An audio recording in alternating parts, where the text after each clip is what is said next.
Hey everybody, thanks for joining us in another episode of Weekend Wanderers. Got a quick treat with Trailmator, the off-road tow truck, as we head down Potash Road, passing some rock buggies. Get a chance to look at the amazing cliffside free climb area called Wall Street. From what I was told, there is a trail that runs along the cliff edge above this roadway, and unfortunately there have been some people who have gone off of it. Fortunately, it sounds like there might have been more than one survivor. Got a little bit of trail damage, got some skid plates scraped up, cleaned up, and Yoop the Adventure Alpaca and petroglyphs.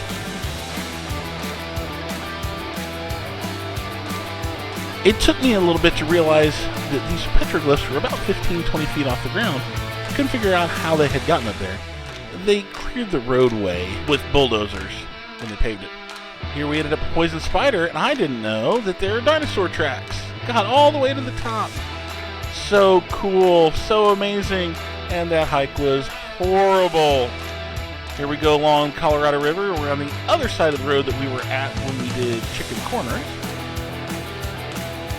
Quite a bit of amazing scenery. And up on Potash Road.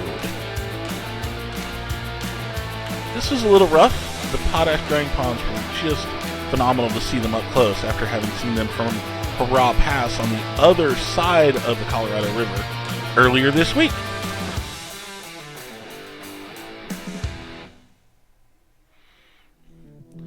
There's Hurrah Pass off in the distance.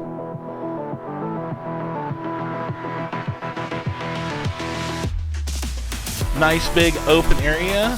We started heading into grazing lands for cattle and livestock. I have no idea what happened to the video here. It washed out terribly, and I'm still trying to get better at color correction.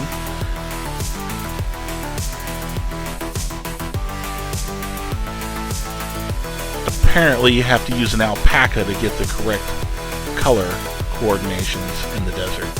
Who knew? Good thing he came along. That's a belly pan excavator driving through what appeared to be about 4 feet of water as he would skim the potash off the top of it. Once we leave the potash area, we end up in grazing country. Roads were quite rocky, even though we had aired down a couple days before. Some of these switchbacks, I had no idea the roads were going to be so narrow, but the overlooks were so worth it.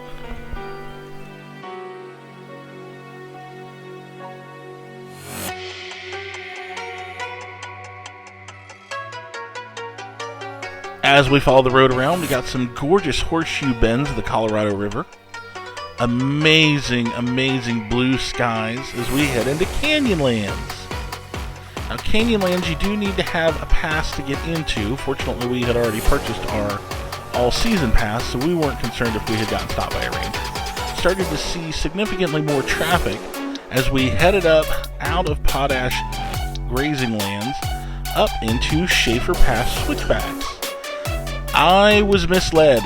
I am not a big fan of heights. I was told this was not going to be a big deal, and got no footage because I spent the entire 19 miles white-knuckled going all the way to the top.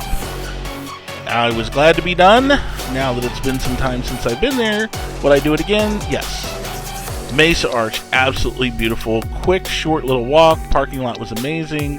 As you look down into Canyonlands and then over into the San Rafael Swell and Canyonlands on the other side.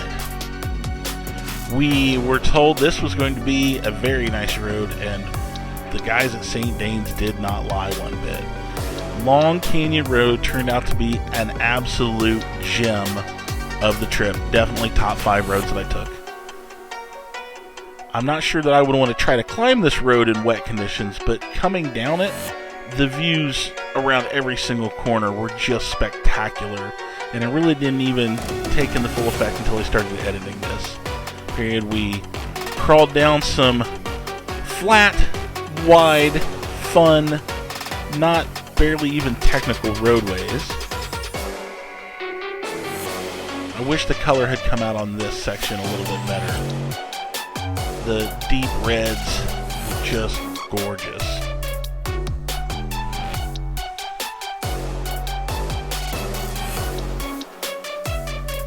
Ended up finding this rather unusual pig rock formation and just had to enjoy the picture. Appreciate everybody staying with us, and thanks. Come again.